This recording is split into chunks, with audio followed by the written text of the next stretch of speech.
Olá! Em nossa última aula, nós falamos sobre métodos estatísticos utilizados, que envolvem lidar com a variabilidade, ou seja, a variabilidade dos dados científicos e estatísticos. Perfeito? E em cada caso, essa variabilidade tem que ser encontrada individualmente. Se a densidade do produto da variabilidade encontrar nesse processo e também como é que é o alvo de nosso estudo, Caso tudo não fosse muito constante, não haveria necessidade de estudos estatísticos, Os resultados possivelmente seriam os mesmos. Por exemplo, caso o dispositivo para medição do poluente desse sempre o mesmo valor, um valor exato, ele estaria sempre correto. O estudo estatístico seria dispensável, portanto. E caso isso acontecesse, logicamente a gente estaria desempregado como estatística, Caso haja variabilidade, por exemplo, no caso da aplicação dos testes em pacientes, para a liberação de uma nova droga, de um novo medicamento na indústria farmacêutica, se traz um alívio ou não para o paciente a aplicação daquela dose de medicação, Se tudo fosse constante no caso, não haveria necessidade de firmas de laboratórios farmacêuticos. E o órgão central de controle, da decisão nos diversos países, Alemanha, França, Estados Unidos, Brasil, etc., não teria problemas quanto a isso. Portanto, as estatísticas produzidas por pesquisadores com um número grande de dados, com a utilização de uma metodologia própria, permitem a análise desses dados. Quer seja a partir de sistemas, como o que a gente já andou falando aqui rapidamente, quer seja por meio de novas metodologias.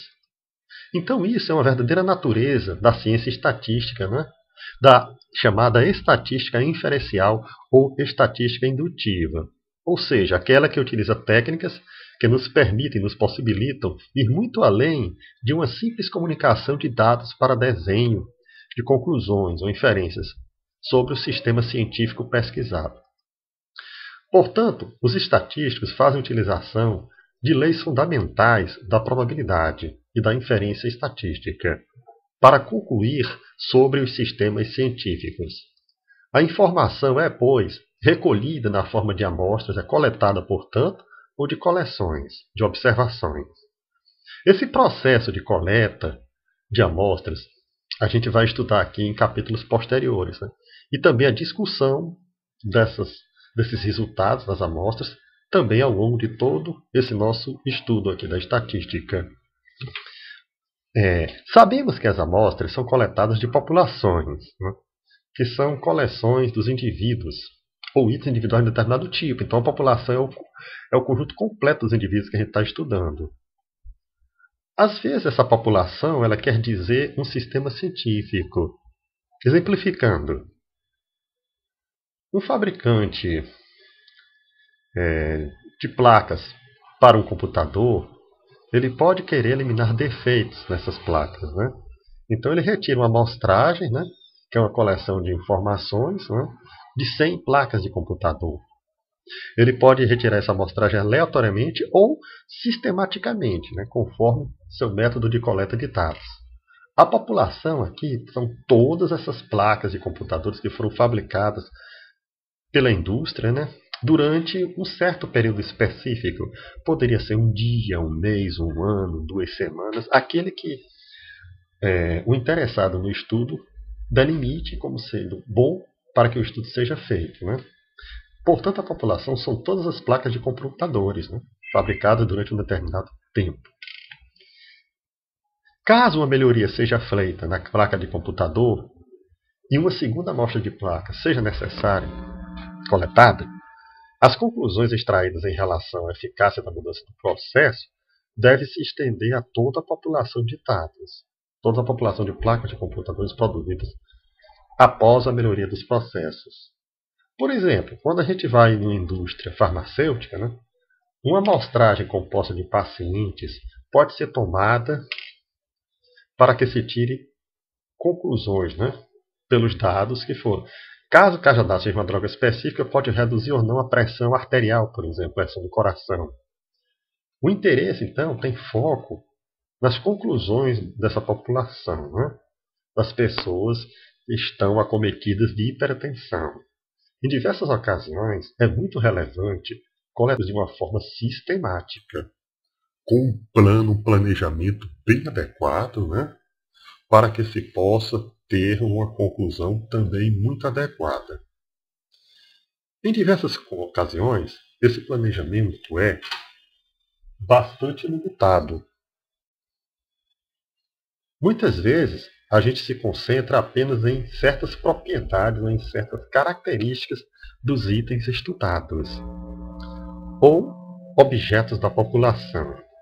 Cada uma dessas características ela tem uma especial importância na engenharia, né?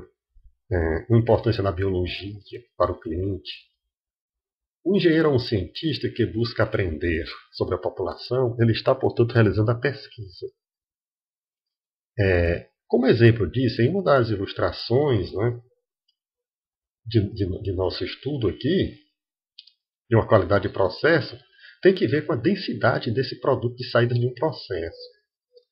O engenheiro pode precisar pesquisar qual é a consequência das condições de um processo, por exemplo, da umidade, da temperatura, da pressão, de um certo ingrediente e assim sucessivamente. Esse engenheiro pode se mover de forma sistemática com fatores para os quais os níveis são sugeridos, conforme o que se quer e em que prescrição o projeto empírico, né? Para esse caso, pode-se exigir um estudo observacional, em que aqueles dados são coletados no campo, mas os graus de fator não podem ser pré-selecionados. Esses tipos de estudos são adequados para métodos de inferência estatística. Nesse primeiro caso, né, as qualidades da inferência dependerão do planejamento adequado do experimento. Já no último caso, o cientista está à mercê do que pode ser recolhido.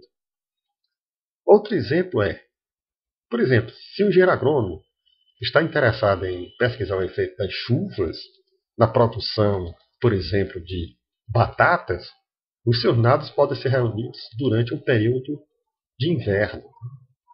Então, a importância do pensamento estatístico por parte de todos os gestores e a utilização da ciência estatística, da estatística inferencial por um pessoal científico qualificado, é amplamente reconhecida. Então, o cientista, quando ele pesquisa, ele dá um ganho para a ciência. O conhecimento acumulado se diversifica e se consolida. Os dados, portanto, fornecem uma compreensão e entendimento dos fenômenos científicos estudados. Os produtos e os processos empregados pelos engenheiros podem propiciar o conhecimento amplo e seus esforços para melhorar o processo devem ser reconhecidos. Esses engenheiros também podem obter informações valiosas por meio da coleta de dados de produção, né, com o monitoramento desses dados a todo momento, em uma base regular sistemática. Isso pode permitir a determinação de modificações de forma a que se possa manter o processo em um nível adequado de qualidade. Em certos momentos, em que uma pessoa que pratica a ciência deseja apenas ganhar algum tipo de resumo de um conjunto de dados representados na amostra, isso pode acontecer. E assim sendo, o inferencial estatístico não é necessário. Em lugar disso, o conjunto de estatísticas de números únicos ou descritivos pode ser bastante útil. Esses números podem dar um sentido do centro do local em que os dados estão, da variabilidade desses dados, da natureza ampla da distribuição de observações da amostra estudada. Embora nenhum dos métodos estatísticos específicos que conduzam a uma inferência e indução estatística sejam incorporados, muito pode ser aprendido disso. Em certas situações, a estatística descritiva é acompanhada da confecção de gráficos. Há softwares estatísticos bem modernos que permitem calcular médias, desvio padrão, a variância, claro, medianas, perfeito? E outros indicadores estatísticos de uma forma bastante simples e rápida. E a mesma produção de gráficos também podem sair desses softwares estatísticos de planilhas eletrônicas, como Excel, por exemplo. As definições e as ilustrações das estatísticas numéricas únicas de gráficos, incluindo vários histogramas, que é um gráfico específico muito usado na estatística, os gráficos de dispersão, os gráficos de ponto, de cauda de folhas, os diagramas Blockplot ou diagrama de caixa, a gente teria condições de estudar e vai estudar nesse nosso curso. Obrigado pela atenção, continue a gostar de nosso canal e a se inscrever em nosso canal.